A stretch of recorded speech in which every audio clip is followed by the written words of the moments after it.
Hey guys, welcome back to the channel.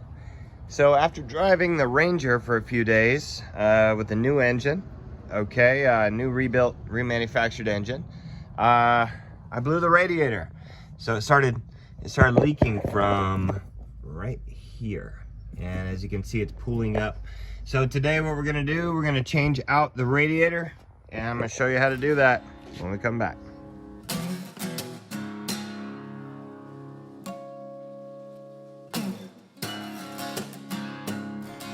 All right, first things first. Well, we can do several things first. As you can see, the fan, if I try to pull this fan shroud out, the fan is in the way. It will not let me. So what I have to do is I have to take those 4 bolts loose. But first, I have to take the serpentine belt loose.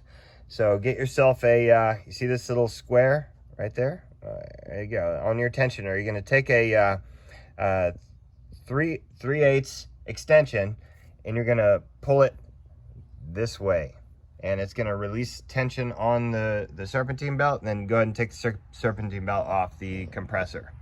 So check it out. As I pull this, I'm gonna pull this way.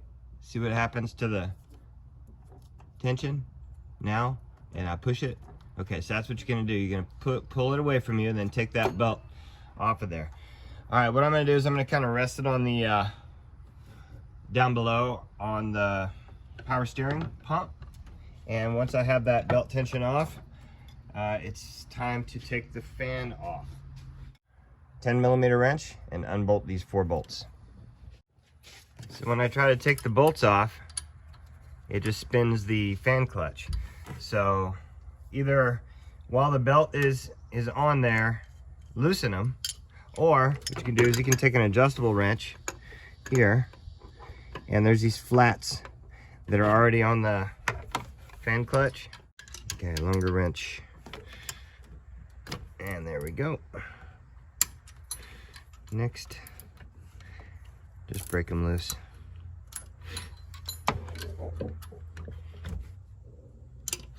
But a good thing about having this adjustable wrench is you can access all of your bolts.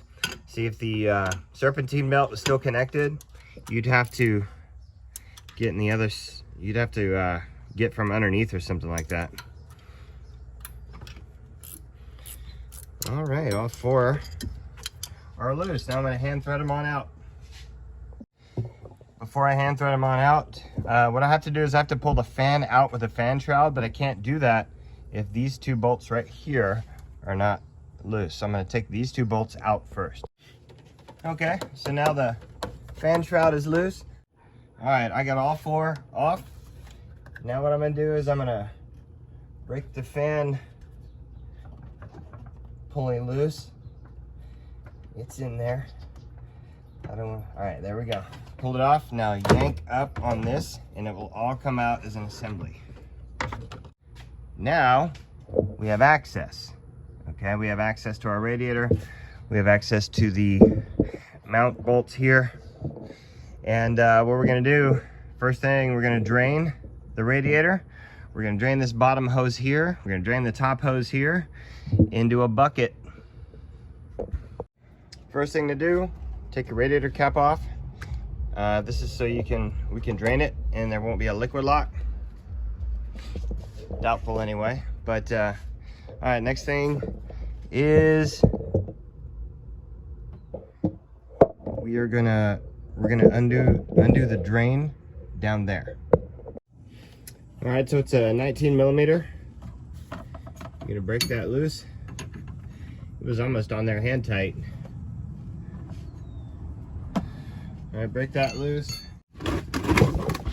Yeah, this is brand new coolant, so I'm actually gonna reuse this coolant. It's brand new, all of it.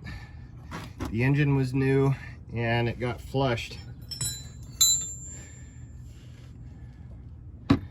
So I'm not gonna make a mess. And I actually cleaned my bucket so that it didn't have any contaminants in it. Because when I reuse it, you don't want to put bad coolant back in there. There we go.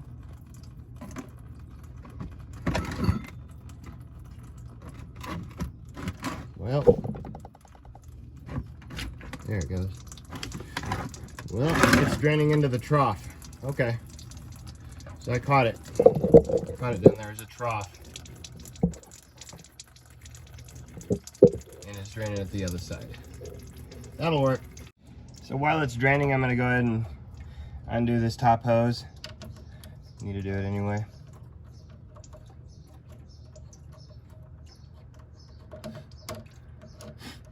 And what that's going to do is it's going to allow all the fluid to be waiting at the bottom on the other hose. All right, twist it, pull it off. All right, good. I'm just going to kind of set this over here.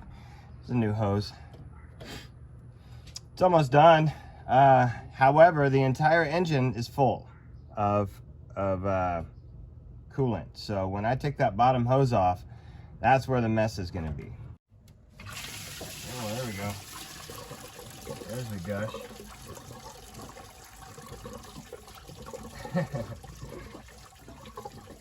All right, there you go. Directing it into the trough.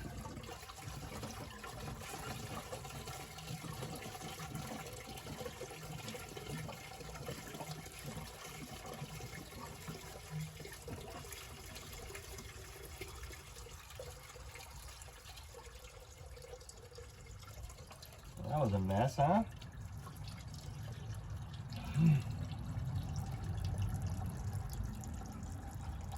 I guess what you can do is just wait. You can just wait and let it all drain out of the radiator, but it's gonna take forever. But there you go, it's empty. All right, and there's two 10mm bolts holding this radiator in. Go ahead and take those loose.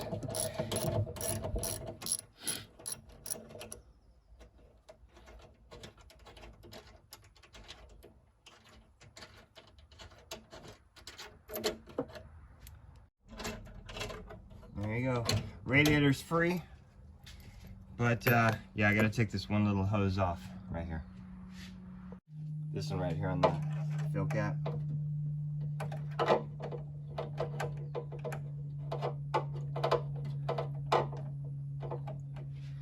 Alright, she's off. Okay, radiator is empty. And it is almost out. Here we go. Should pull straight up. No problem. Careful your belt, don't get your belt off. I finished draining that thing out. Not all over the engine. Ah.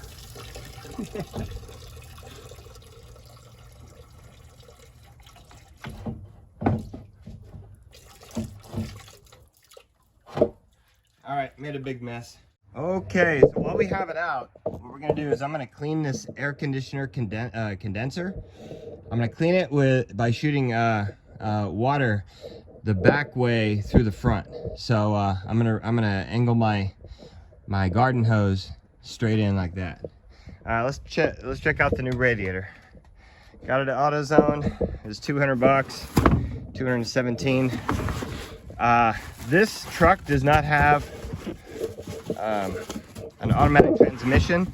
However, it has an automatic transmission adapters here. So, but it's an empty channel. I don't need to worry about it. Anyway, it's gonna fit in there just perfect. So let's clean out the air conditioner condenser. It's gonna help it run better. Okay, here we go.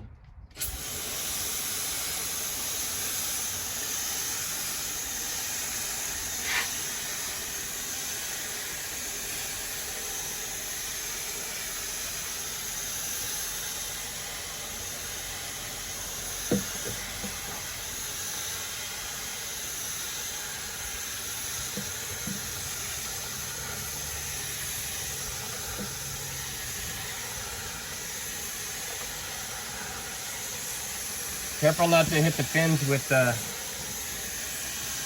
this garden hose attachment.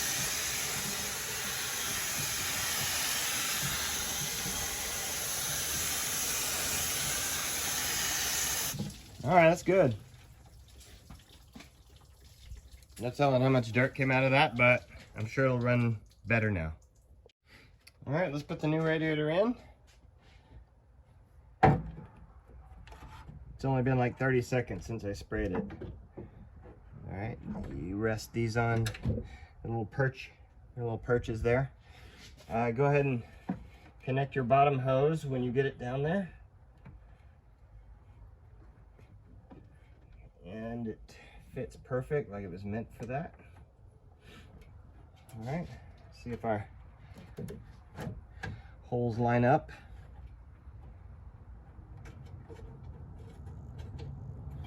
They line up, but you gotta finagle them. You gotta finagle them.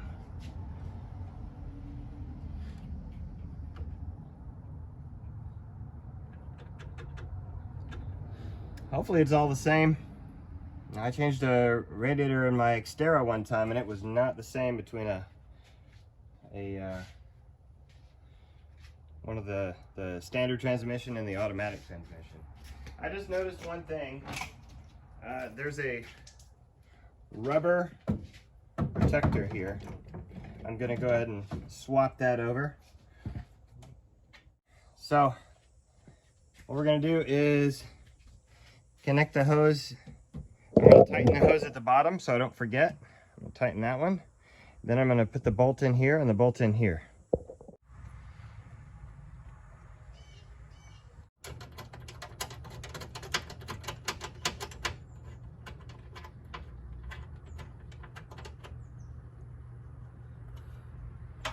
And connect this hose again while you're here. All right, good. It's on there.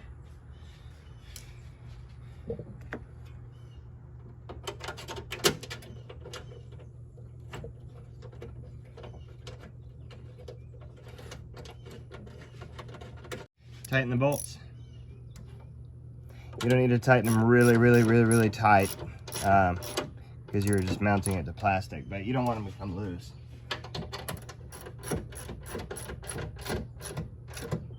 All right, and you don't want it to move. Okay, perfect. Now, let's put this one. Actually, I'd like to fill what I'm gonna do is I'm gonna fill up the engine right here. I'm gonna fill up the engine, but that's later. Let's go and get the fan shroud back in there. All right, we're gonna get this fan shroud put in. So what you do is you take your fan, you put it inside your fan shroud, kind of like hovering in there, and then you bring it into position more or less. All right, and then you're gonna mount it to the engine, but it'll stay, but it won't. It's not mounted 100%. Anyway, there's these two tabs on the bottom. They line up to little grooves, and you need to line those up good. And put your fan shroud bolts in to secure that. You don't need to tighten them yet.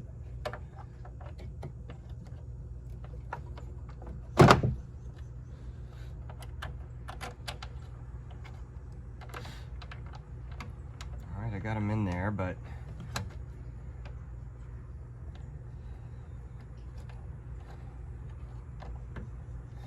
anyway, we can tighten them in there now. Once you have it in there, everything is pretty easy. It's all 10 millimeters.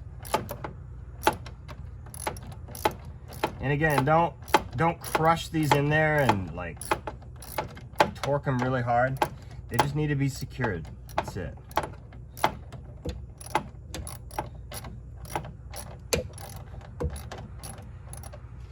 Once they bottom out, just give it just a little more, just to tighten it. That's good. Next is the fan clutch, but I never got the holes lined up. I need to get the holes lined up. So here's the way to do that. All right, kind of get it as lined up as possible. Right there. Then stab one of the bolts hand thread it in there.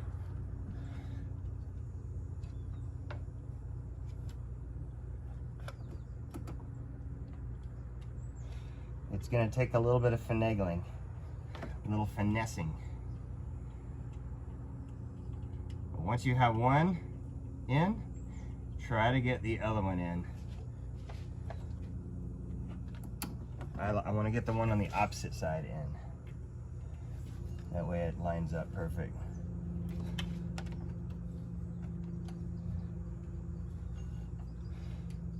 Okay. All right, once you get both lined up, then you can tighten them a little bit tight, but then get the last two in there. And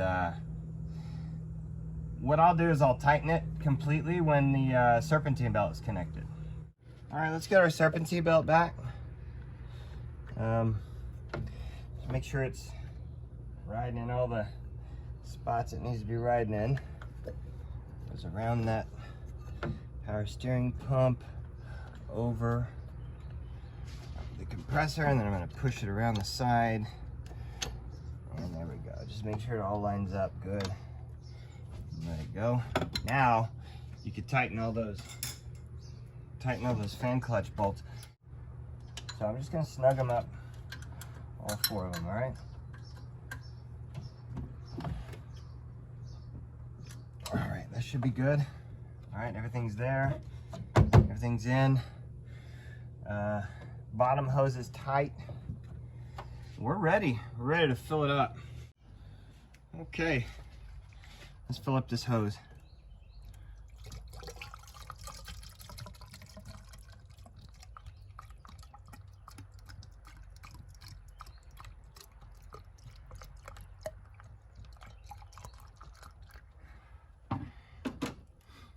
And it stays in there.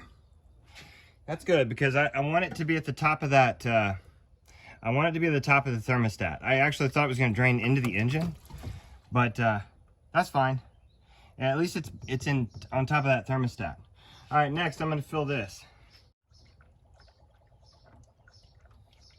All right, and then we'll get the rest of the coolant, the new coolant, and top it up. I can still hear it gurgling.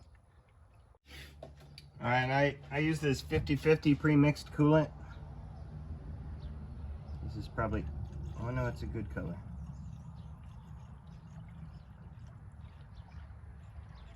I can hear it kind of draining into the engine.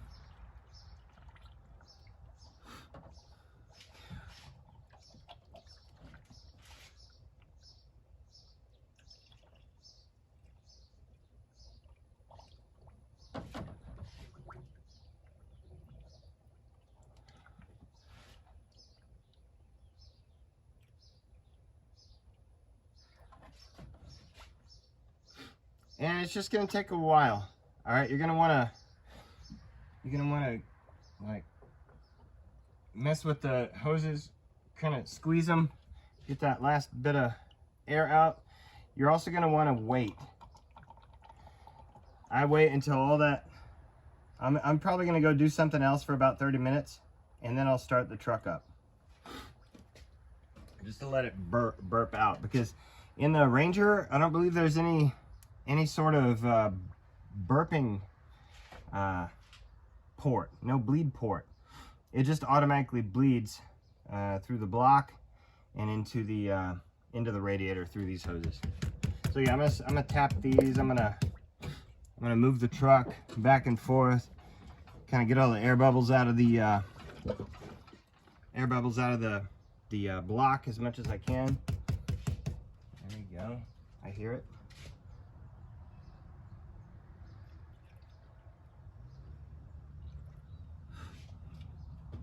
And I'll just do that for about 30 minutes and then start it up.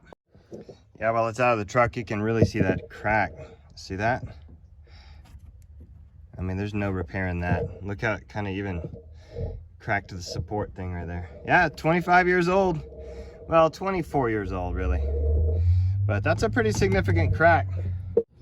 All right, and to get even more air out, put the cap on. Then I want you to squeeze this. Open and shut, and you can hear it. and squeeze the point on the bottom. All right, and you're just like squeezing it tight, loose, tight, loose, tight, loose. All right, then open this, and you're gonna be able to fit more coolant in there. See what I mean? Do that over and over to where it doesn't make any more difference.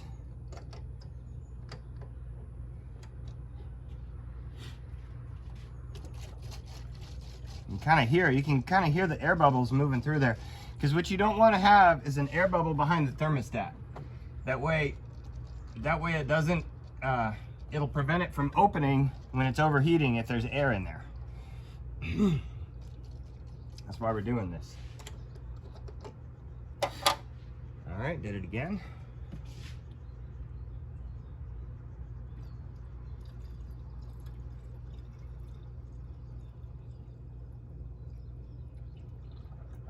See what I mean? Keep doing that until you get all the air bubbles out.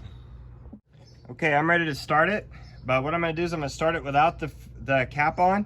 Also, you wanna put it on no AC, but you wanna put it on full heat. So that way that it can open up the heater box inside.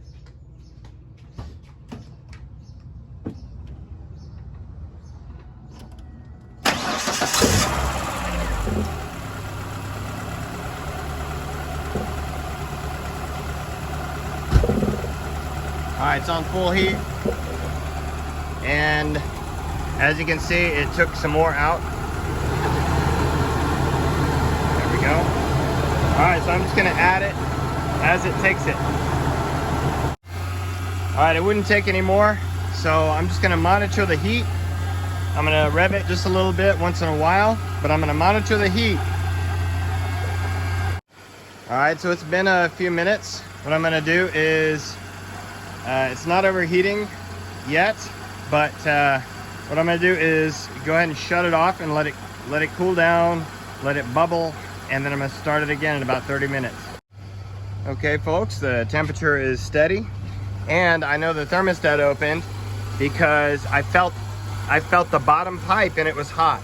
So if this one's hot and that one's hot, that means that thermostat opened up and allowed the coolant to flow through. All right, so when it cools down again, I'm gonna check the radiator level, and then I'm also gonna check the coolant level here, and that'll be it. So monitor your temperatures on your next drive. I'll see you next time on I Just Fix It Myself.